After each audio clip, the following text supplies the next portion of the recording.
Hello दोस्तों, नमस्कार। आज का टॉपिक है बिरसा मुंडा, भारत के प्रसिद्ध आदिवासी क्रांतिकारी नेता, जिसे झारखंड में भगवान का दर्जा दिया जाता है आदिवासियों के द्वारा। और आज बिरसा मुंडा की जयंती है और इस अवसर पर देश के विभिन्न राज्यों जैसे झारखंड, मध्य प्रदेश के द्वारा जोर शोर से बिरसा मुंडा की जयंती मनाई जा रही है। दोस्तों, आखिर बिरसा मुंडा कौन थे और इन्हें इतने ज़्यादा प्रसिद्धि कैसे मिली, तो इसके बारे में हम लोग आज चर्चा करेंगे। बिरसा मुंडा का जन्म 1875 ईस्वी में 15 नवंबर को हुआ था और उनका गांव का नाम था उलीहाटू, जो आजकल झारखंड के खूंटी जिले में पड़ता है। और अंग्रेज शासन के दौरान यह स्थान बंगाल प्रेसिडेंसी के अंतर्गत लोहरदगा डिस्ट्रिक्ट में पड़ता था। और इनकी मृत्यु 9 जून 1900 ईस्वी में जेल में रहते हुई थी। और जब इनकी मृत्यु हुई तो इनकी उम्र मात्र 24 साल थी। तो आखिर इन्होंने क्रांति की शुरुआत, जिसको कि आदिवासी भाषा में उलुगान कहते हैं, क्यों किया और इसके पीछे क्या मकसद था?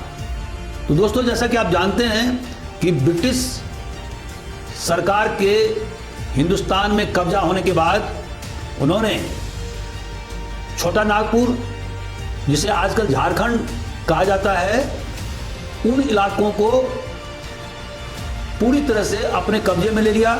आदिवासियों के जो अधिकार थे उसको समाप्त कर दिया, जमीन को खरीदने बेचने का सामग्री बना दिया।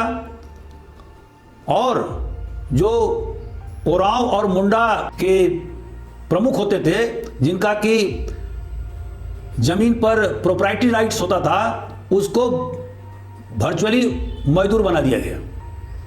अंग्रेजों ने बाहर से किसानों को मंगवाया और उनसे खेती करवाया। बहुत सारे लैंड्स बाहरी लोगों को दिया गया, उन्हें जागीर के रूप में सुपुर्द किया गया। और धीरे धीरे आदिवासियों का जमीन पर से कब्जा समाप्त हो गया, जिसको कि अंग्रेजी में लैंड एलिनेशन कहते हैं।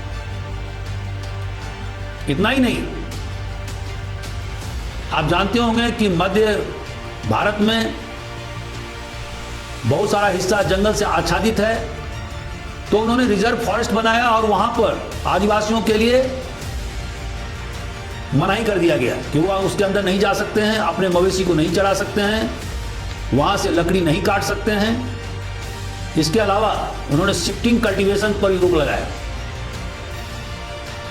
और सबसे जो महत्वपूर्ण बात थी वो थी ईसाई मिशनरियों के द्वारा जोर शोर से आदिवासियों का धर्मांतरण करना।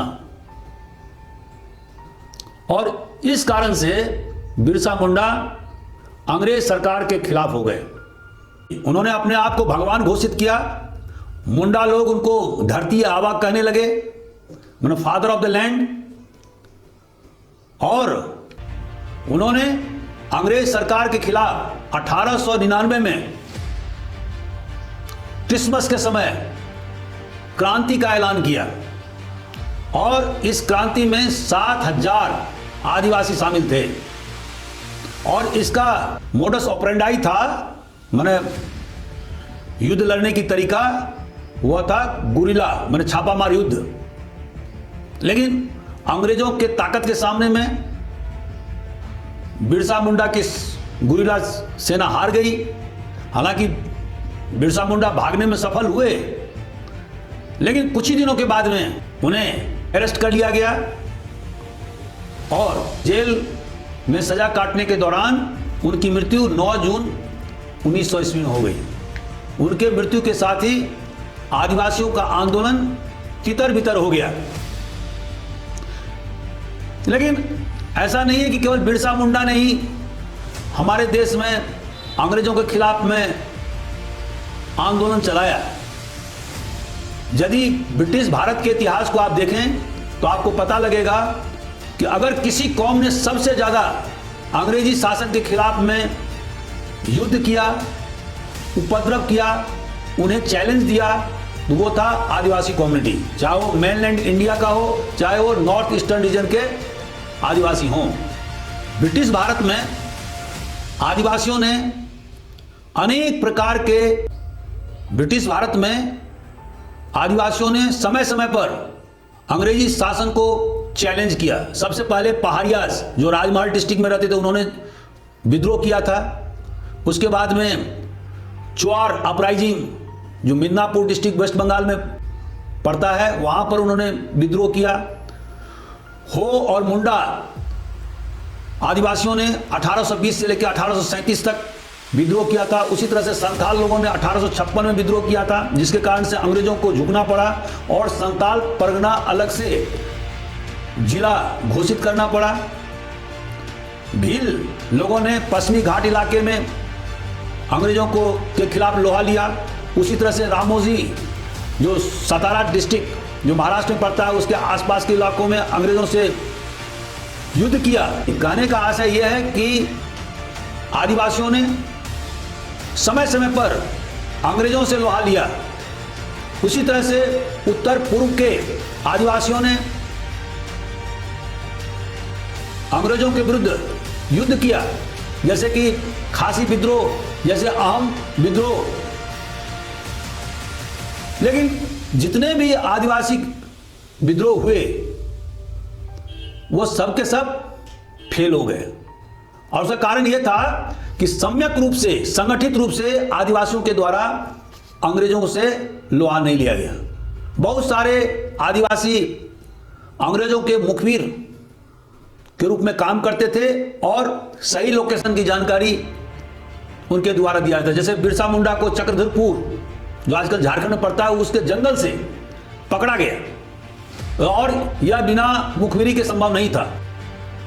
तो दोस्तों, कहने का आशय यह है कि ब्रिटिश शासन ने आदिवासियों के जमीन से उन्हें बेदखल किया, उनकी संस्कृति पर हमला किया। जो मुंडा और ओरांव आदिवासी प्रमुख होते थे, उनकी जो पारंपरिक अधिकार होते थे, उनके अधिकार को खत्म कर दिया गया। तो इस तरह से उनके संस्कृति पर भी हमला किया गया, और इस कारण से बिरसा मुंडा ने उलूगान माने क्रांति का आह्वान किया था ब्रिटिश सरकार के खिलाफ में, और उन्होंने अपने आप को धरती आबा या धरती बाबा, फादर ऑफ द लैंड घोषित किया। और उन्होंने कहा कि जो भी जमीन डीकू माने बाहरी व्यक्तियों के द्वारा कब्जा की गई है, और जिस तरह से मनी लॉन्डर माने सूदखोर और मर्चेंट माने व्यापारी और अंग्रेजी सरकार के ठेकेदार आदिवासियों पर जुल्म कर रहे हैं, उनसे निजात पाने के लिए मैं पैदा हुआ हूं। और इस प्रकार की जागृति लाने के कारण से उनके पास सैकड़ों के तादाद में आदिवासी इकट्ठा हुए और उन्होंने क्रांति का बिगुल फूंक दिया। हालांकि यह क्रांति ज्यादा दिन तक नहीं चला, अंग्रेज सरकार उसको दमन करने में सफल हुआ, लेकिन आज भी बिरसा मुंडा का जो देन है, कंट्रीब्यूशन है, हमारे समाज के लिए बहुत ही बहुमूल्य है। और इसलिए विभिन्न सरकार के द्वारा बिरसा मुंडा की जयंती मनाई जाती है। इसका एक परिणाम और भी हुआ, और वह यह था कि अब अंग्रेज ने एक कानून बनाया जिसके तहत में जो भी आदिवासी भूमि को गैर आदिवासी को बेचा नहीं जा सकता है। और अभी आप इसका रिजल्ट आप देख रहे हैं कि झाबुआ, अलीराजपुर या अन्य जो आदिवासी जिले हैं, वहां पर गैर आदिवासी जमीन नहीं खरीद सकते हैं। तो कहने का आशय यह है कि बिरसा मुंडा हालांकि 24 साल के अंदर में ही शहीद हो गए, लेकिन उनके द्वारा जो क्रांति की जो लौ जलाई गई थी वह आज तक अक्षुण्ण है। तो आप अपना कमेंट्स लिखें। अगर आपको ये वीडियो अच्छा लगता है तो जरूर हमें बताएं। Thank you very much.